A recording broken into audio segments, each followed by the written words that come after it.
Good afternoon. I'm Shelley Stewart, Director of the Future of Work Initiative at the Aspen Institute Economic Opportunities Program. It is my pleasure to welcome you all to today's panel discussion on stable schedules, unwrapping the challenges and solutions for service workers.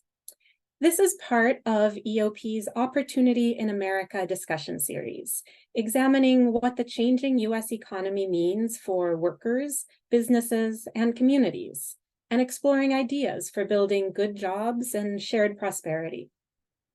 Stability is one of the defining features of a good job, and scheduling stability is critical. Knowing when you're expected to work, knowing that you'll have enough hours to earn consistent, reliable income, being able to schedule personal and family responsibilities around a work schedule. These are all really important components of having a good job and a decent life.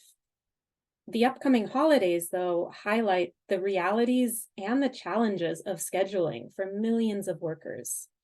Sales and shopping seasons mean long and often very variable and unpredictable hours for service and retail workers who make so many of our holiday celebrations possible. As of fall 2021, 64% of workers in the service sector received less than 2 weeks' notice of their schedule. That's according to the Shift Project, one of the directors of which is joining us for today's conversation. Not only does scheduling instability lead to volatile income streams, but also stress, health problems, family challenges. The list goes on. So we're here today to learn more about these challenges and also to hear about emerging solutions that are benefiting workers, that work for employers, and that make our communities and our economy better and stronger. Before we get started with this conversation, a quick review of some of our technology. So all of our attendees are muted. We welcome your questions, so please use the Q&A button at the bottom of your screen to submit questions and to upvote questions that others have asked. We also encourage you to share your perspective. If you have ideas, examples, stories, resources, or experiences related to today's topics, please share those in the chat. We also always appreciate your feedback. So please take a moment to respond to our quick feedback survey, which will open in your web browser when you leave this webinar. We encourage you to post about this conversation on the social media platform of your choice. Our hashtag is #TalkOpportunity. If you run into any technical issues during this webinar, please message us in the chat or email us at eop.program@aspeninstitute.org.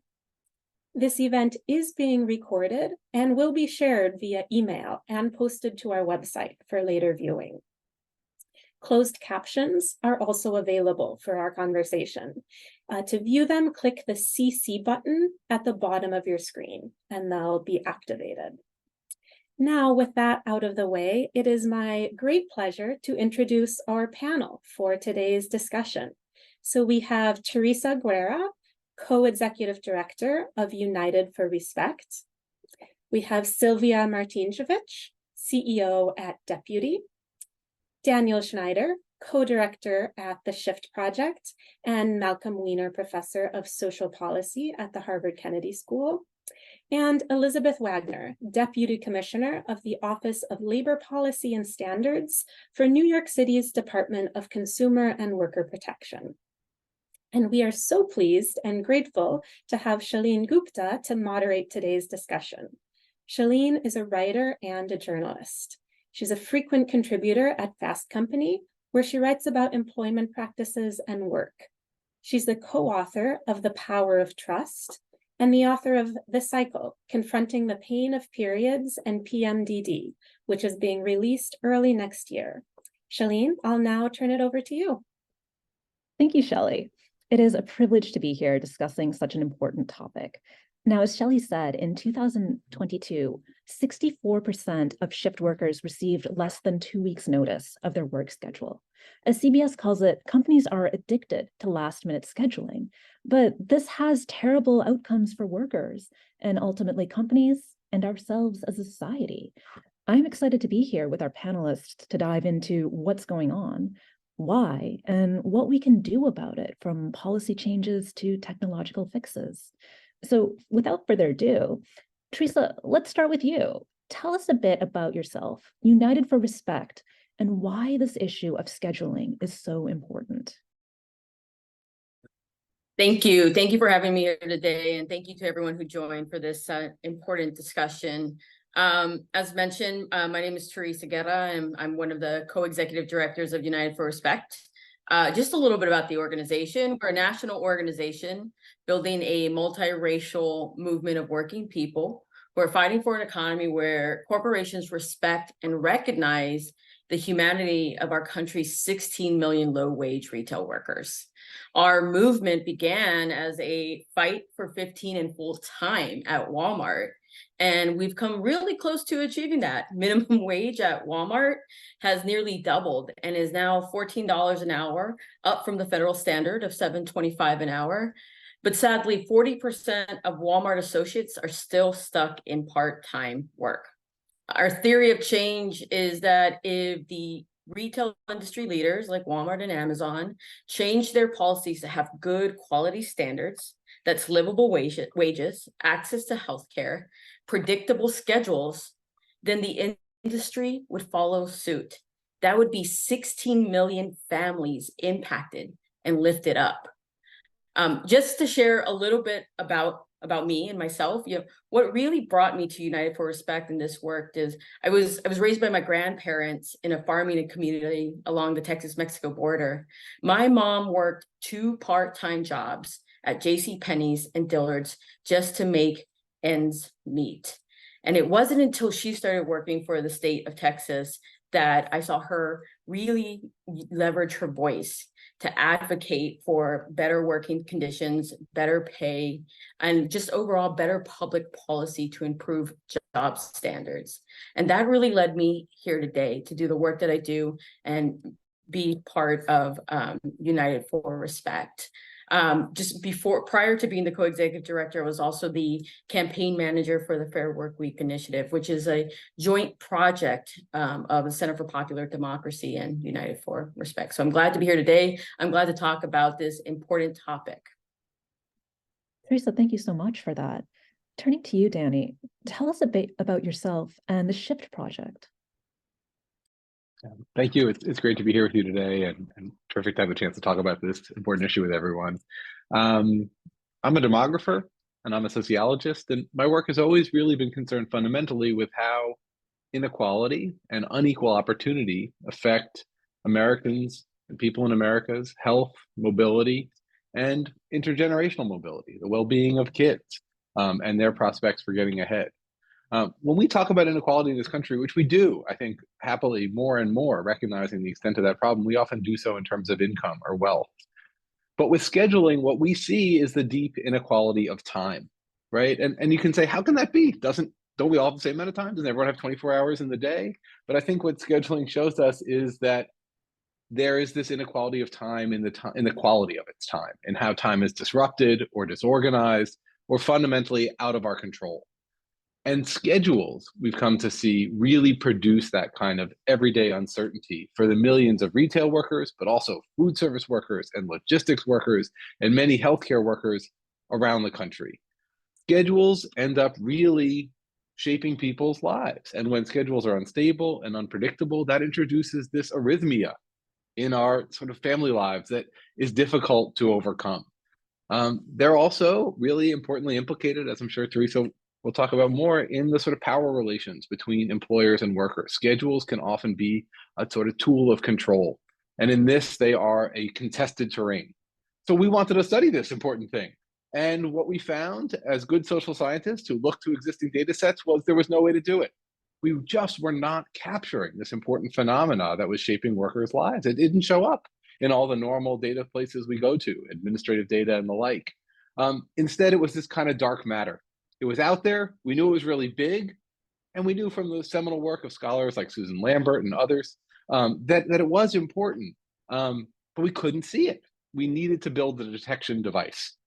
And that's what we set out to do with the SHIFT project. So the SHIFT project with my colleague Kristen Harknett, and I developed new tools to try to reach directly service sector workers at firms like Walmart, and dozens and dozens of other of the largest firms in the service sector in the United States, in fast food and casual dining, grocery and big box and logistics and fulfillment, and ask them directly, what kind of schedules are you experiencing, and how is that then associated with people's economic security, with their health, with their children's outcomes, and ultimately with mobility.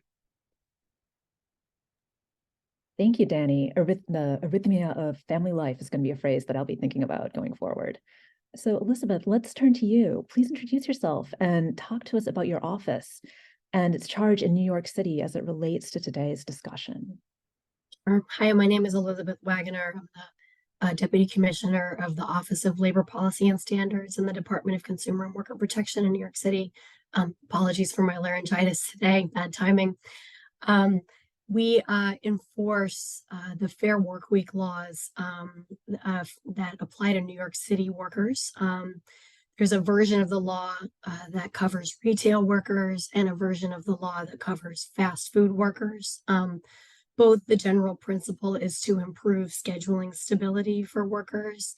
The fast food version is probably the stronger version of the two and the one most similar to the small but growing constellation of protections like this in jurisdictions around the country, providing for protections like 14 days advance notice of the work schedule, regularity in scheduling, prohibitions on cutting workers' hours by more than 15%, disincentives to changing workers' schedules, things like bonus pay when the schedule is changed, giving workers the right to decline to work extra time, and the right to for workers to add shifts to their regular schedules before the company can hire new workers. All of this geared towards keeping schedules stable, predictable, income levels stable and predictable. And so as part of our enforcement work, we've achieved some significant monetary recoveries for workers who've experienced violations since the law has been in effect, went into effect in November 2017. We're also working with software companies on developing software to help companies with compliance, and looking forward to talking about all of that more today. Thank you for that perspective and the work you do, Elizabeth. And then finally, Sylvia, speaking of the company perspective, tell us about Deputy and why the issue of scheduling is so important to you. Hello, everybody. It's really wonderful to be here today. And it's great to talk about future of work for the underserved workers who don't necessarily have the privileges of working remotely like the rest of us. At Deputy, we are improving the world of work for hourly workers through technology. We are a global software platform for managing hourly workers, from scheduling to communication to engagement of workers. And when you think about how many workers are hourly workers in the world, over 80% of the workers, or 2.7 billion workers, are hourly workers that are impacted by scheduling. And we are incredibly passionate at Deputy to help build technology that helps people be more engaged, more productive, and happier at work. And to me, this is personal. I grew up in Eastern Europe. Every single one of my family members were hourly workers. And I watched my mom, who was a shoe factory worker for 40 years, and my dad, who was a truck driver for 40 years. I watched them not have the kind of dignity and respect that the rest of us get to have at work. And so I really am passionate, and at Deputy, we are passionate to build software solutions so that workers can be more productive, more engaged, and happier at work. And ultimately, that drives better business outcomes for businesses. Thank you, Sylvia. And we are so looking forward to finding out more about what Deputy does. So let's get into the meat of this issue right now. Like, what are these challenges and impacts that people are facing? So Danny, let's start with you. You study this. Can you tell us the scope of the problem? Lay it out for us. How prevalent is this? Who does it affect? Why is it so prevalent? And what outcomes do we see for workers and their families? Yeah, thanks. Well, let me try to take that on, and I'm sure others will have more to add. The best data we have comes from hourly workers in the service sector, and we can go directly to them with our surveys and ask them what they're experiencing. And when we ask them about their schedules, one thing we want to know is how much advance notice do you get of your schedule? Now, as a professor, I get a lot of advance notice of my schedule. I know my class schedule something like a year ahead. That's unusual in the service sector, let us say. About 60% of workers that we survey are getting less than 2 weeks notice of their schedule. About a third are getting less than a week's notice. 17% are hearing less than 72 hours ahead when they're going to work. But even once the schedule is published, what we find is it's subject to change. But that capacity to make edits generally only resides with a manager. 60% of workers report having a last-minute timing change, being told to come in early or leave early or stay late, often where schedules are being tailored at the last minute to adjust to customer traffic and demand for labor in the stores. What we see in these practices, like on-call shifts and canceled shifts, is an effort by many firms and frontline managers to closely align staffing with demand. We can say, well, that's just business sense, but I think we also need to recognize it more fundamentally as a shifting of risk, as the great political scientist Jacob Hacker has called it. What we see here is firms shifting the risk of having payroll costs that they don't want to bear from the firm to individual workers and to households. And so workers lose those hours of pay, and they lose that control and stability over their time.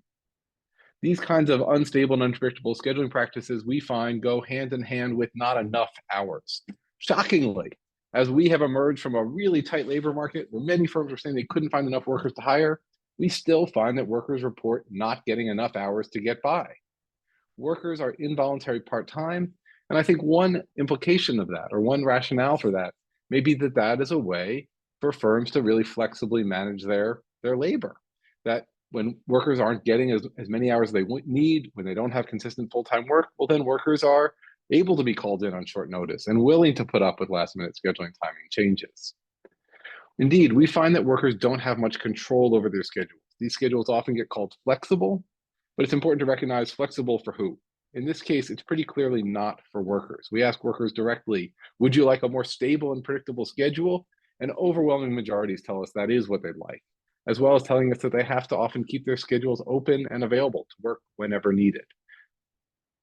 Who gets these schedules that are so unstable and unpredictable? There's a couple of ways to think about it in terms of the demographics of these workers. So one is about segregation of workers by sector. These practices seem most acute, as Teresa said, in retail. We also know in other subsectors that are often low wage, like food service, delivery and fulfillment, and health, and some aspects of healthcare. And those are also the sectors where women and often workers of color are concentrated, segregated.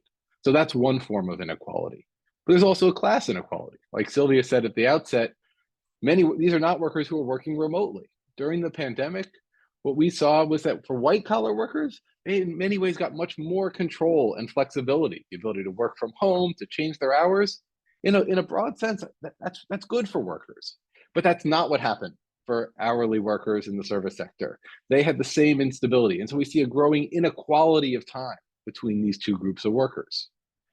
We also see inequality within the sector, where even at the same firms, we see that women and workers of color are much more likely to have unstable and unpredictable schedules than their coworkers. So that's another kind of inequality. But does it matter? Who cares about these schedules? Maybe they don't really matter to workers or affect their well-being. And a lot of the work we've done at Shift has been to try to test that and really look at it empirically. And what we find is sobering. Workers who have more unstable and unpredictable schedules really report worse outcomes across many domains. That volatility of time, the inability to plan, the stress of not knowing when or how much you're going to work, it has consequences. These workers report more economic insecurity. They report lower sleep quality and greater psychological distress. And it also has intergenerational consequences. These are not just teenagers working first jobs. Workers in the service sector are adults with families. They're older adults. There's a broad cross-section of working Americans. And for those who have children, we see the instability of parental schedules really spilling over to an instability in child arrangements and parenting.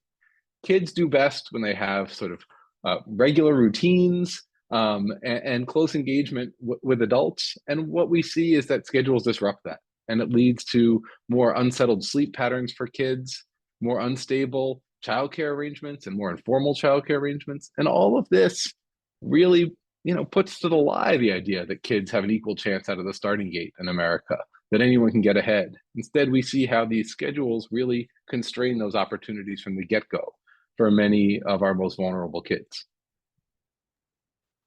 Thank you, Danny. Teresa, can you build on that?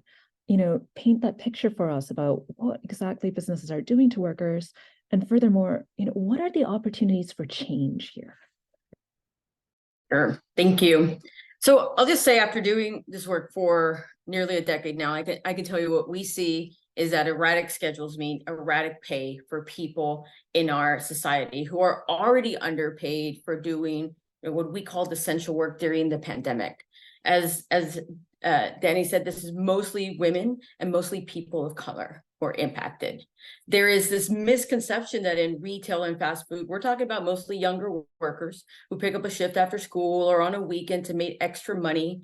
But when it comes to big companies like Walmart and Amazon, most of these workers, it's a primary job that is economically essential to their families. Take Adriana in Texas, who worked at Walmart for almost 14 years. And after she had her fourth child, she was promised at least 20 hours per week, but then was only scheduled for 5 hours per week consistently. She said, instead of giving additional hours to the current part-time employees like her, which she constantly requested, Walmart was continuing to hire new part-time employees to keep the hours low. So for people like Adriana, there is a real cost in terms of the time loss, but also in terms of lost pay. Hours you were counting on to make rent or buy formula or school supplies for your children. Those are the stakes here when hours get cut and pay gets cut for people who are already making low wages. Now, I would just say, it's not just the workers about wanting flexibility, right? Often larger employers will recruit by promising workers the benefits that come with at least 20 or 40 hours per week, and then dial down their hours in order to avoid paying those benefits. Or they want the ability to surge staff during rush times and keep workers on standby to come in without paying those workers a premium to stay on standby week after week, ready to come in, but not called in. I want to just spend a minute talking about the idea of flex scheduling, the idea that it would give workers more flexibility, more say in their work schedule. But there's another use of it that we came across, particularly at Amazon. Karen, she works at an Amazon facility in Georgia. She describes her work as backbreaking work and not enough pay, and is even worse with the unpredictable schedule that she's experiencing. Her hours are often cut when the company tells her to flex down her shift, and it's difficult to make ends meet to provide for her family. So just a little back up here, Amazon associates are often told to flex up or flex down. That's the terminology, which means they have hours added or removed from their schedule to respond to operational needs at the facility. Now, this is a big issue for workers who often don't know how long their shift is going to be. They might get hours added at the end, or they might lose hours of pay, depending on how busy the sort center is. Now, as we touched on in the research, what we've seen, it's not surprising to hear, because we hear it from workers every day, figures like 60% of hourly workers in food service and the retail industry experience last minute changes, or nearly half of retail and food service workers work grueling cloaking shifts, working late at night, only to return the next morning. This is not an outlier thing or a case of bad management here or there. This is how companies, the ones we work with at least, are being run, and that's how they're being operated. This is the industry standard.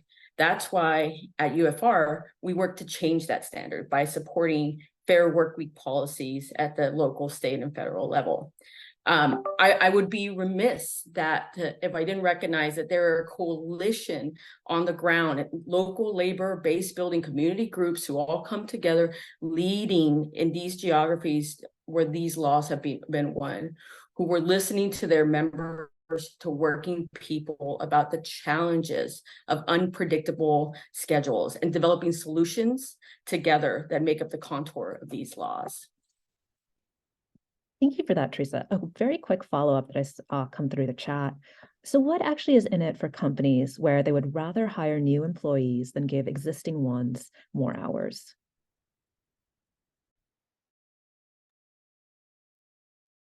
Is that a follow-up for me? Yeah, but anyone feel free to jump in as well. What's in it for companies for doling out part-time hours instead of giving to those who are already there? Yeah, that's a really great question. And if you talk to workers, and just like in the stories I've said, they'll say it over and over, it's to keep them in part-time work and to keep them from having access to the important benefits that come with full-time work, like access to healthcare. Thank you, Teresa. And Sylvia, now let's turn to you and get that business perspective. So what have you seen in your work about the consequences of unstable scheduling for business and workers? And then, on the flip side, what are some of the challenges businesses are facing in terms of implementing a solution? So if we look at the world of work for all of us, desk workers or office workers, over the last decade, we have been given so many technology tools. I mean, we're here because of Zoom, and many of us met through LinkedIn. We communicate via Slack. There has been so many tools for us, desk workers and office workers, to be more productive and more engaged at work. And when you ask about it, and when you look at how has the world of work changed for a waitress, or for an elderly care worker, or for a hotel cleaner worker, the world of work is the same as it was in the 1980s. There hasn't been technology built that helps hourly workers feel more connected, that helps hourly workers have more flexibility at work. And I have to say that I believe that technology investment is one way that we can bring equality and one way to solve some of these challenges. And again, I mentioned in the beginning, we see that 80% of the world's workforce, 80% are hourly workers, yet less than 1% of technology has gone into this space. And so then, and this is what Deputy, of course, is trying to change. And I'm going to tell a story of one business in particular that I talked to recently that engaged Deputy. And this was a franchise of Ace Hardware. Ace, we work today with about 1,000 stores of Ace Hardware, and about 25,000 Ace Hardware workers use Deputy Work app every single day. And this owner said, she's like, Sylvia, in the past, perhaps we would all get together with our workers and get them excited for the day, but we don't do that anymore because some workers start in the morning, some start right. There's very different working needs that workers have. And she said, we now use technology. We use Deputy, where we can engage the workers, where we can build the connective tissue between our business and the workers. We also use technology where workers themselves, life happens, right? And for us, when life happens, it's easy to sort of, Daniel said earlier, we know our schedules way in advance, and when life happens, we plan around that. That's not the case with hourly workers, and technology can enable that flexibility. If work happens, if you now have childcare problems, you can swap your shift with another worker that is available. And so I believe that technology itself can be that equalizer and can provide sort of easier tools so that workers can manage their life and their work more seamlessly. But it will take businesses to start to change the way they work. I mean, when most of us enter restaurants today, you still see, right there on the wall, papers where workers are clocking in and out. And, if something changes, now the business needs to, probably that manager needs to send 5 text messages, 10 emails to figure out who can take that shift. Technology can enable that, where workers can seamlessly swap shifts themselves. And so, I really believe that through technology that is designed for hourly workers, we can create more engagement for workers, and we can give more flexibility. Ultimately, that helps both businesses and workers thrive. Thank you, Sylvia. And Elizabeth, we'd love to get the policy perspective from you. So please tell us about New York's Fair Workweek law and some of the issues it's trying to address, as well as the challenges that you're facing implementing it. Yeah. So I described earlier some of the sort of key provisions of the fast food version of the Fair Workweek law, just to tackle retail. So you sort of get, 2 different pictures of how this can be done. The retail version of the law is a little less stringent, requires companies to give workers their work schedule 72 hours in advance, whereas in fast food in New York, it's 14 days in advance. Retail has prohibitions on cutting workers' hours. Once that schedule comes out at the 72-hour mark, the worker needs to get those hours that the company put on the schedule. Additional hours similarly cannot be added without the worker's written consent. In terms of some of the challenges in implementing these laws, I think, we've heard a lot from my colleagues about sort of why this happens, like why unstable schedules are attractive for companies, in terms of shifting the risk and that kind of thing. I think what we've seen is, passing the law to sort of end some of these practices and make some of these practices unlawful is a very important first step to achieving stability and predictability for workers. But it is not, it's sort of just the beginning, because, it is very important for any jurisdiction considering this type of law to ensure that there is a carefully thought through enforcement apparatus behind it, to be able to investigate complaints, and really look at a company's sort of whole compliance system, in order to guide companies towards compliance, compensate workers for violations, and hopefully sort of create that culture of understanding that this really is a shift in how we do scheduling. And I think it is changing in New York City, in terms of companies understanding what their obligations are, and that there is an enforcement agency who is watching and prioritizing this issue. But that is a cultural shift, I think, because it really the unpredictability and the sort of assumption that workers will be available based on the company's needs is really something that doesn't go away overnight.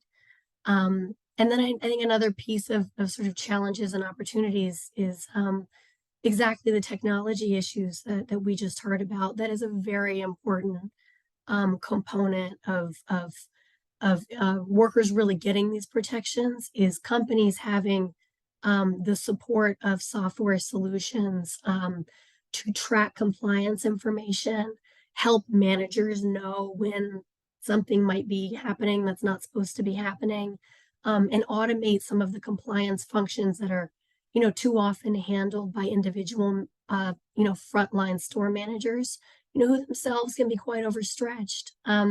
So, an example is, in the Fair Workweek fast food law in New York City, When a company changes a worker's schedule, the company is required to pay premium pay, which can be, depending on how much advance notice of that change, can be between $10 up to $75 in a bonus of premium pay. Now, a company can avoid that if there's an exception, which, most often that's the worker requested the change. So if a worker requests a schedule change, the company does not owe premium pay. But companies have to track that in writing, the worker's written request for a schedule change. And if there's no evidence of a writing, then the company's got to pay the premium. Now, all of those functions can be automated, and that companies are moving in that direction with the assistance of, companies like Deputy. But it would certainly help compliance, help with stability, help with ensuring companies stay on the right side of the law. The more we can all do to sort of make some of these things just built into the tech. Thank you, Elizabeth. And Danny, can you tell us, as companies are facing all of these challenges, what's in it for them to provide stable scheduling? Why would they benefit from facing all of these challenges and implementing solutions? Yeah, I mean, I think we've talked a lot about how unstable and unpredictable schedules can really be to the detriment of workers and their families. How does this kind of practice affect firms? And I think in some ways what we can point to here is the value in slightly longer term thinking by managers and by firms themselves, that in the moment it can feel like, hey, if I send this worker home, I'm going to save a couple hours worth of payroll expense. But in the longer term, and a growing body of research suggests that we might see just the opposite in terms of business savings.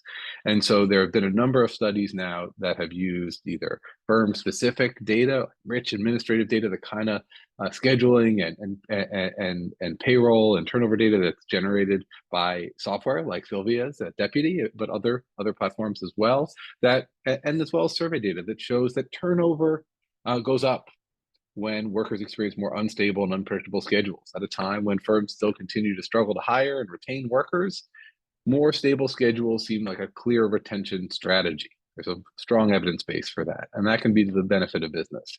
There are also studies that suggest that workers are more productive when they have more stable and predictable schedules. That shouldn't be surprising. If we think workers are sleeping poorly and are really stressed out and worried about their kids, well, that's not a recipe for excellent customer service. And if you're a brick and mortar business, that should be exactly the kind of thing that you care about.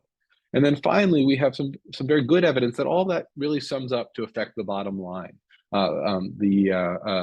Scholars Susan Lambert and Joan Williams and their colleagues ran an important study with the GAP, a field experiment, testing a set of more stable scheduling practices. And one thing that comes through really clearly from that study is that at the stores that adopted a set of more stable and predictable scheduling practices, those stores actually were more profitable the next year.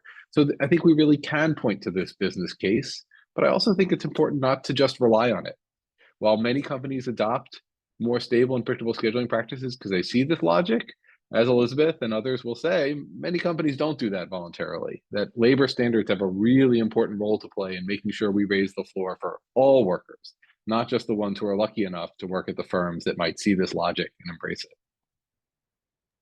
Thank you, Danny. And speaking of raising the floor, let's shift the conversation a little bit to talk about solutions and what it means to implement them. So Sylvia, can you tell us, what are some of the successes and even failures that you've had while working with businesses to address these issues? Overall, just what are the biggest lessons that you've learned? Sure. So Deputy has been building technology for hourly workers for the last 15 years.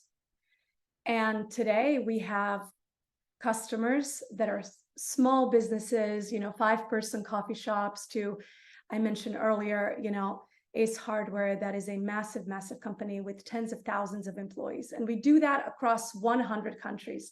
So there's a lot of lessons and a lot of important things that we've learned.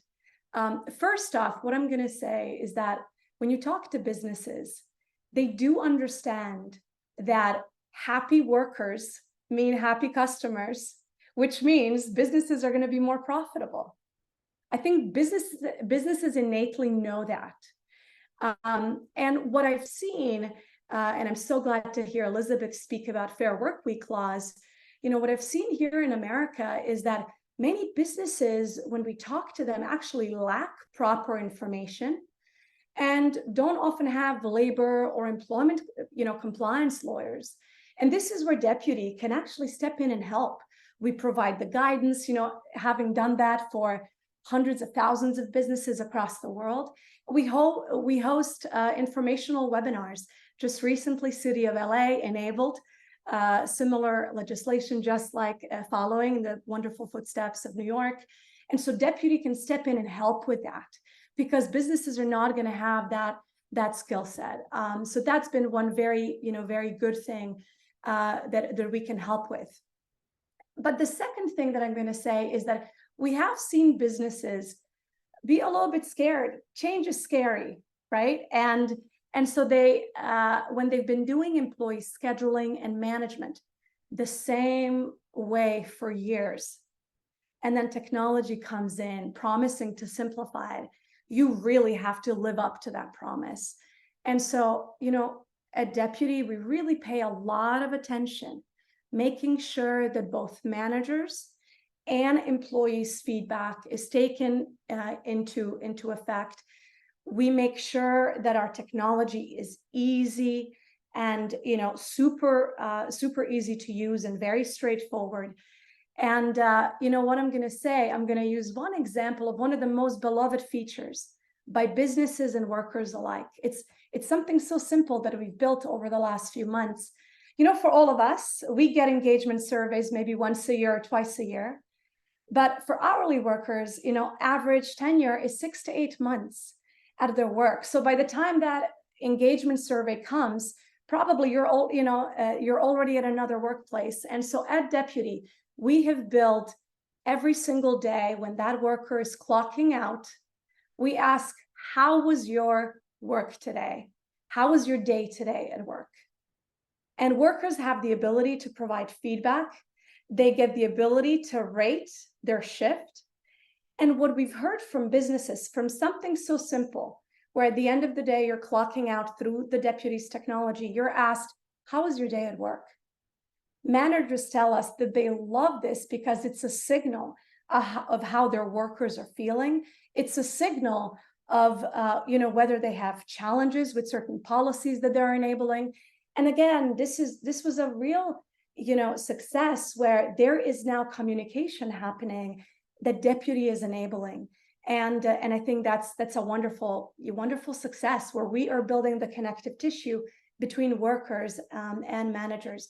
But in terms of failures, I'm going to say the massive one is change management. And what keeps me up at night every single day is how do we help both businesses and workers see that through the use of technology, they actually can build thriving workplaces. And I said in the beginning that, we believe at Deputy that if you change the way that people work, you can change their lives. And so that is what we constantly obsess about. How can we get, our technology into the hands of more people, because it will help them be more productive and more engaged at work.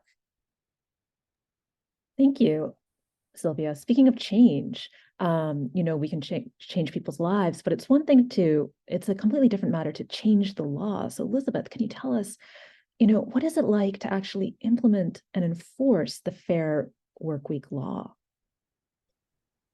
Yeah. So we've been charged with enforcing these laws since very late 2017. And I think we've sort of learned over the years a few key elements to a successful enforcement of this law. One is being careful and strategic in terms of identifying the appropriate scope of an investigation. It often, not less maybe now, but particularly a few years ago, when workers were reporting, filing complaints with our office, they are, not just describing a problem they are having with unstable scheduling, but rather, very often a problem that affects everyone in the workplace. So a report might be, they post the schedule, 4 days in advance, in a fast food restaurant where it's supposed to be both posted and emailed 14 days in advance. An issue like that is not just going to affect one person. And, in order to cause companies to come into compliance, and identify the people who have been harmed by that practice, the investigation into that issue needs to be workplace wide. Needs to be looking at the experience of every worker in that workplace to identify an appropriate number of violations. And so, we do tailor our investigation to the scope of allegations received, to do comprehensive intakes with workers to make sure we're looking at every single piece of the Fair Workweek law that may be at issue in that workplace. Second is broad engagement with workers, something really important, in labor standards investigations, especially here. We survey workers in our investigations to ask them about their experience with scheduling. We'll do that through email and text messaging. And it helps us understand where there might be problems in a company. And the information that workers provide us really informs our analysis of a company's compliance records. And in companies with weak or non-compliant Fair Workweek compliance systems, the stories that come back from the surveys can really illustrate how damaging unpredictable scheduling can be for people. And the really powerful anecdotes that we get from people, so stories like, I was fired when they added a Friday shift to my schedule at the last minute, and I tried and I couldn't find a babysitter, to take care of my kids. And so I couldn't go in. And so I didn't go in, and I told my manager, but I got fired. Now that's unlawful in New York City for something like that to happen. But it does. And, these are the stories that come in that can really illustrate the scope of the problem. People reporting things like, they make me work late, sometimes many hours late. It's dangerous for me to, take the bus home that late at night, as a woman walking alone through my neighborhood. And obviously, that is not lawful, right? Somebody didn't want to work late in New York City, that they shouldn't have to. And then, things like, that are important to people's lives outside of work. We've had workers report, I keep getting scheduled for Sundays, even though Sundays aren't on my regular schedule.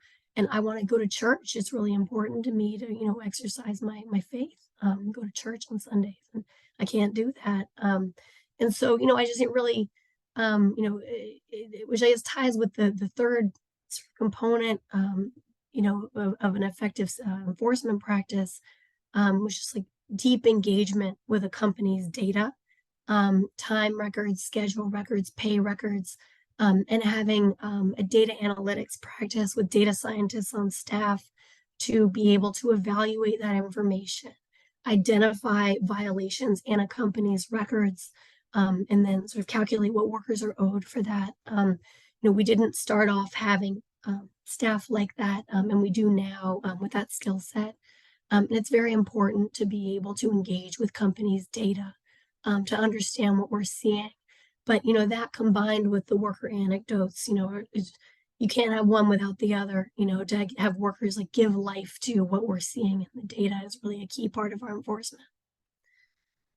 Absolutely. Thank you, Elizabeth. Teresa, I want to invite you to add your lessons learned. What specific strategies is United for Respect using to achieve change?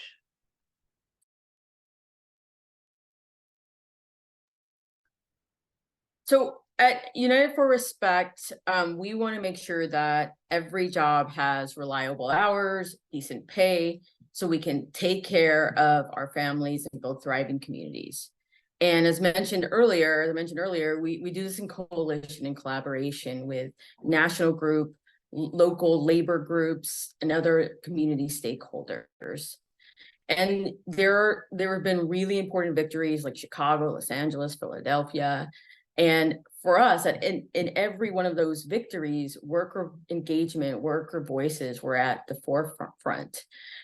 And we want to replicate that success. What United for Respect is focused on in 2024 is replicating that success in the state of Michigan. And our goal here is pretty basic and common sense standards that guarantee predictable schedules so people can work hard and still plan ahead for things like doctor's appointments, parent-teacher conferences, fairly compensate employees for their time and flexibility when last-minute scheduling changes happen. Just like someone who puts in extra hours earns overtime pay, so too should someone who sacrifices their personal life to be available on short notice. Protect people from unhealthy schedules, like those that require an employee to close late at night and turn right around to open the next morning. And ensure enough hours each week so working people can budget to make the ends meet. Those fundamentals are what is included in legislation we support. Now, in terms of learnings, we know that making big change over time in coalition takes years of work, building power and momentum over time. And this constituency, that of people who work in retail, is just frankly hard to organize. There is a lot of turnover for a lot of reasons. Unpredictable schedule can drive people out. So working with these workers takes a lot of persistence, a lot of patience, but the payoff for us is huge. When we hear from workers in those jurisdictions that have done this, have passed fair work week laws, we're talking about life-changing impact. People's day-to-day lives and sense of economic well-being is fundamentally better. And so that is what makes this work worth it and why we keep pushing. And I'll just say, like, once laws are passed, we need more investment in educating working people of the new law and this new right. I think at United for Respect, we spend time doing that, but we are only one sector and we are focused on certain companies. Workers need to have an understanding of what the process is, if their employer is not following the law, if they experience erratic schedules, who they can talk to resolve the issue, and most importantly, that if they speak up, they won't lose their jobs. Thank you, Teresa. And then Danny, 2 questions for you.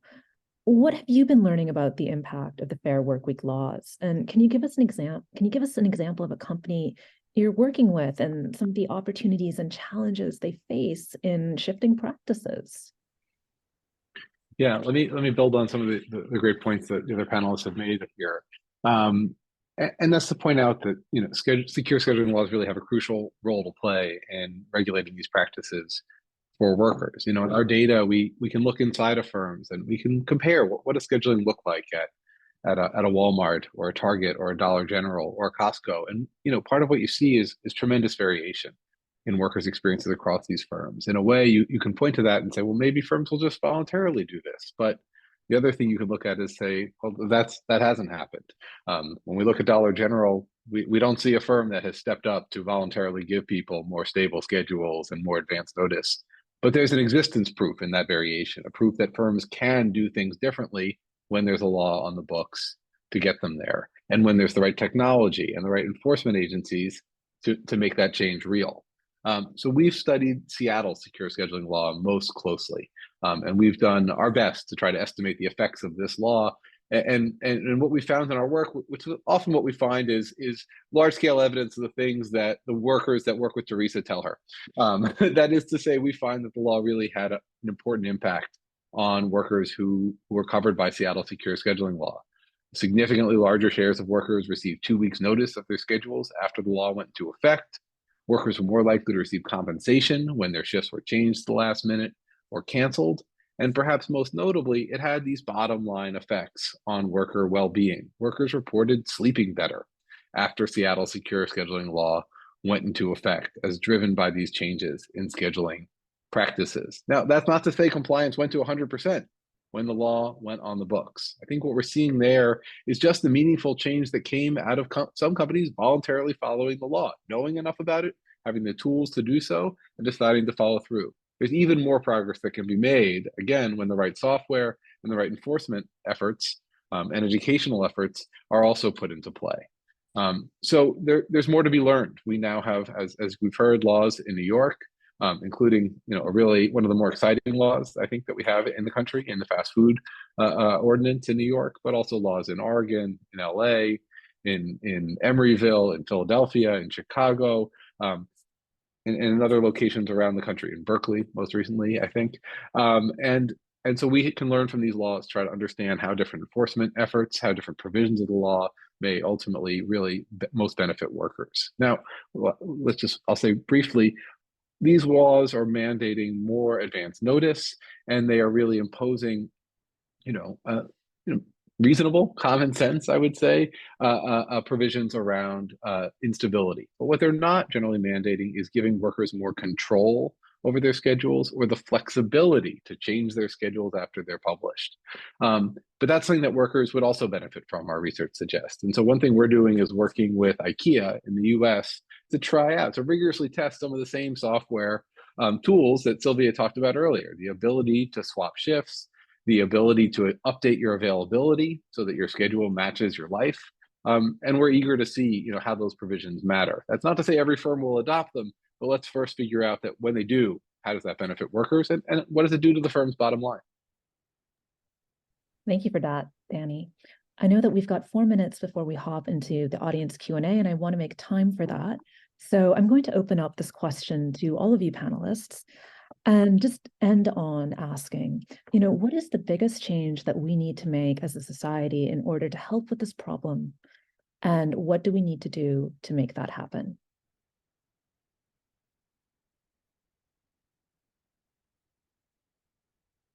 All right, Danny, I see you smiling and nodding, so I'm going to shift the spotlight to you to answer this first. Okay, I'll be brief because I saw Sylvia come on and I just talked. But, I think one thing to recognize is that just as scheduling got no attention or not enough attention for many, many years, and it's now really important that it's come to the fore, it's also now important to recognize that scheduling is one piece of a broader system of often precarious employment that really together work to make these jobs often unsustainable for workers and their families. And so scheduling is really important, but it goes hand in hand with sufficient hours. And that in turn goes hand in hand with having meaningful access to paid sick leave and not being retaliated against in your schedule when you call out. And it goes hand in hand with how much you're surveilled on the job and the intensification of your hours. And so I think we need to recognize that just as it's been so important to put focus on scheduling, we also need to see how scheduling is related to all these different aspects of job quality, which often exist in their own silos. Sylvia? If I may add to that, I want to go back to what I said earlier. Scheduling impacts 80% of world's workforce. And when you think about, how do we tackle that challenge, this requires societal change. And I really believe that there is a opportunity and tremendous benefit for governments, for businesses, and for technology companies like Deputy to all work together, because there is no silver bullet here. This has been a massive, massive issue for decades. And when you think about it, is 2023, and workers that we're discussing here are majority of our workforce, and yet they don't have the tools.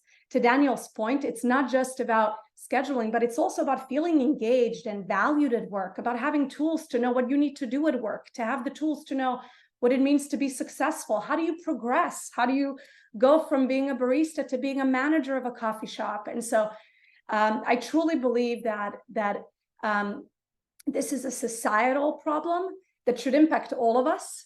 And I think we really saw that during COVID when, these workers that we're discussing here cared for our sick, delivered our packages, delivered our food. And we all have the obligation to work together to change the future of work for hourly workers. Thank you so much, Sylvia. Elizabeth, Teresa, any last thoughts before we open this up to Q&A? Not for me. I'm interested to hear the Q&A discussion. No, well, the last thought I'll just say, and I'm sorry, my Wi-Fi just went off for a little bit, but I think, the point that we've learned through all of these wins is that this problem can be fixed. And the jurisdictions that have passed them are not in shambles because of Fair Work Week laws. But in every one of these cases, what we've learned is that this won't fix itself. And as Sylvia mentioned, it's going to take all of us jumping in and engaging and doing this. So that's the final word I'll say. Well, thank you all, and congratulations on a very dynamic panel because we are being flooded with questions. So to kick it off in terms of the Q&A, if you have any questions, please put them in the Q&A chat and they'll get to me. To begin with, question for all of you, what can shareholders of public companies do to help?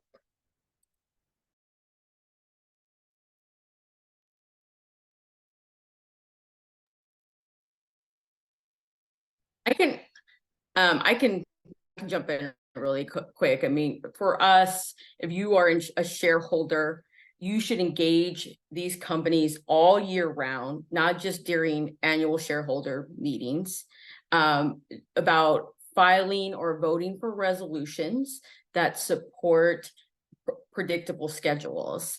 And you should talk to the impacted stakeholders like workers and consumers to inform what you are pushing for. The implementation of good policy is just as important, if not more important, than the policy itself. And so shareholders have a very important role to holding public companies accountable to these policies and the workers that they employ. I think one important metric that shareholders should always ask about is what is the retention of frontline workers in any business that has frontline workers? Because that is frankly the first signal that there is something that's not working. And we all know that as businesses, if you struggle with retaining your workers, you're not going to be successful long term because it's going to impact your bottom line. It takes a lot of money and a lot of time to bring in workers, to train them, to get them up to speed. And so I would really encourage shareholders, and I sit on publicly traded company boards too, like what is happening inside the company? What is the culture like? What is the engagement and retention of all of the workers that the company serves? So that is one very important signal that I would encourage shareholders to look at. If I could just add one thing quickly, I know we have lots of questions, but part of the challenge I think that shareholders face is this information is so hard to come by. Companies just don't release it. They don't like to report on what their turnover rates are. They don't say if they're following Fair Work Week standards. And so part of what we've come to see in the shift data is that we do have a role in trying to make this information available, both to shareholders, to the public, if they want to, shop and eat where, that follows their compass on how workers should be treated. And I think someone earlier in the chat mentioned the wage tracker that shows wages at some of the largest service sector firms that we put out with EPI a few years ago. I think there's a role here to try to make more of that kind of information, particularly around scheduling, available on a firm by firm basis.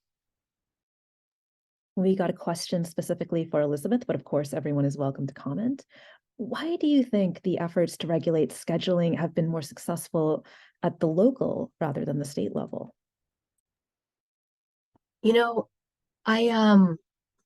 I'm not sure. I think, my sort of suspicion is that it's just a question of political will in particular jurisdictions. I think we are seeing a trend with kind of new types of labor standards, things that go beyond minimum wage and overtime, of trying them out at the local level, sort of as a proof of concept. And I think we do think of our role in the Fair Work Week ecosystem kind of in that way, that we have a role to play in creating an effective implementation of this law that other jurisdictions could replicate, or potentially larger jurisdictions could replicate. I think an earlier example of this would be paid sick leave laws.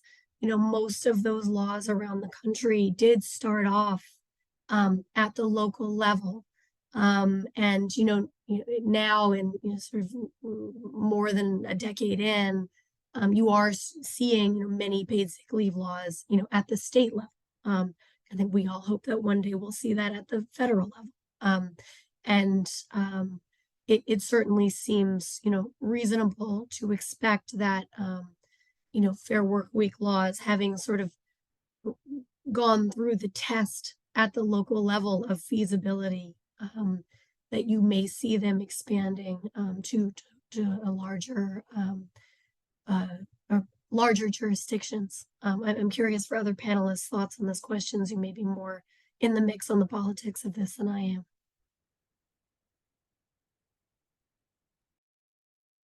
Elizabeth, I think New York was a trailblazer in that effect. And I think that change clearly following in New York's footsteps can more easily be attained at the local level. And so we have seen, we look at the Fair Work Week laws across America, and over, since New York passed its laws, we are seeing truly from coast to coast cities taking on that responsibility. And so, we like change at any level that it can happen. It seems like cities have just been more effective following in your footsteps. We're going to take that same question now and flip it to business. So small businesses are generally exempt from Fair Workweek laws. What are your thoughts on the quality of scheduling practices for small businesses? And what are your thoughts on having small businesses exempt from Fair Workweek laws? And this question's open.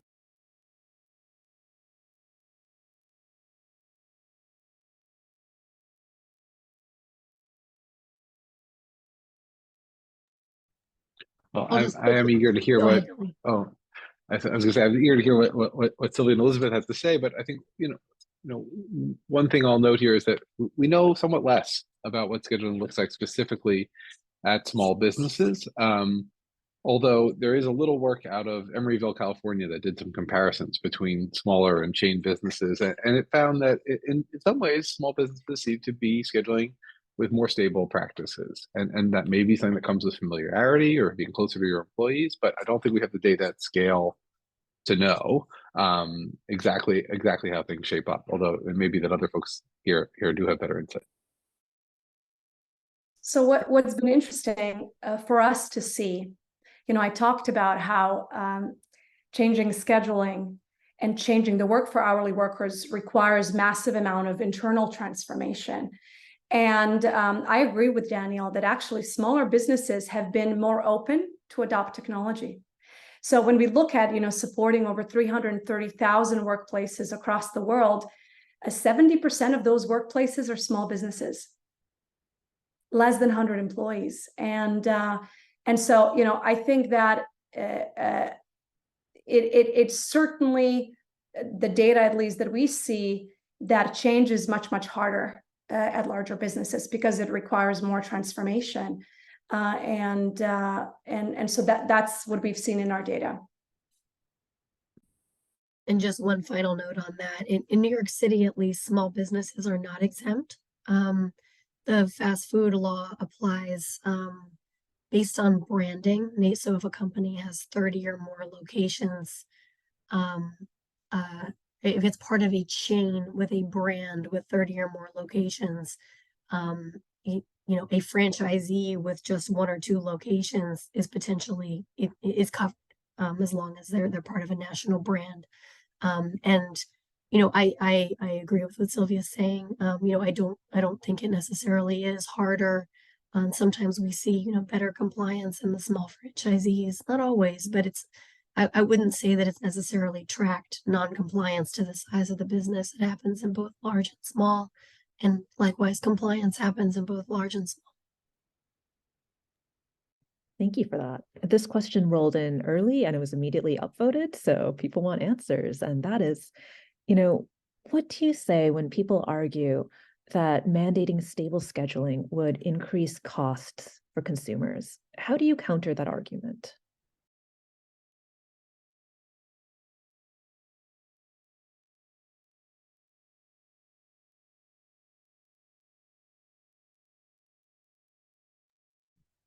Well, I can start us off, but I think others may have some good insights too. So one is that so listen, there's been a lot of research on the minimum wage and how raising the minimum wage does or doesn't affect labor markets, consumers, and workers. And there's a couple key takeaways from that. One is that it's not a job killer, right? We just don't see it. And the best research we have, that's not saying the minimum wage does, but part of what it does is it is a price pass-through, especially in food service. We do see that firms take that minimum wage cost and they do pass it on. Now it's not huge, but there is that function that happens. Now, is the same true of scheduling? Well, I think there's a lot of reasons to suspect scheduling may be somewhat different because the costs are much less direct than we see. In fact, there's this evidence that it may actually be beneficial to businesses to have more stable and predictable scheduling. So in that sense, it's not just that we might have a cost to pass on, or a small cost, we might actually have a benefit. So maybe we can turn this around and say, well, will that benefit be passed along to consumers when firms are, are pushed to adopt more stable and predictable scheduling practices? I think that, we don't need to take this as a cost framework. There's not evidence that suggests that we need to operate in that framework. And so let's not make that our prior, that of course this will be costly to businesses and so costly to customers. The research so far doesn't suggest so. Danielle, if I may agree with you on this, we recently did a survey of businesses that use deputy, and we ranked them in terms of their retention of their workers. And what we saw, of course, retention being a massive issue, right? Because if you lose that worker, you spend so much time and money recruiting a new worker. And what we found, that businesses that had the strongest retention of their workers had provided schedules 2 weeks in advance. We also saw that businesses that had the strongest retention of their workers communicated to their workers every single day. And so we actually believe that providing that sort of visibility and transparency of when someone works drives their engagement and productivity, and ultimately drives retention, which is the biggest challenge for businesses across the world right now, because that is what I hear all day long. How do we retain and engage our workers? Because it's so hard to recruit and bring them on. And so I actually think that there is data that we've seen that that providing those schedules more in advance leads to greater retention, which ultimately leads to more productivity. Yeah, and I'll just add one small thing. I think the cost being passed to the customer is a frame that we've heard, not just with minimum wage, but you hear that around paid leave laws being passed, unpredictable schedule laws being passed. And I think that there's a positive impact on workers, but there's also a positive impact on the companies that they are working for. In these jurisdictions, companies have not gone under because predictable schedule laws are in place. And then in our last 2 minutes, a simple question, which is, who's doing a great job of offering stable schedules? How are they doing it? And how are they differentiating between stable and flex roles?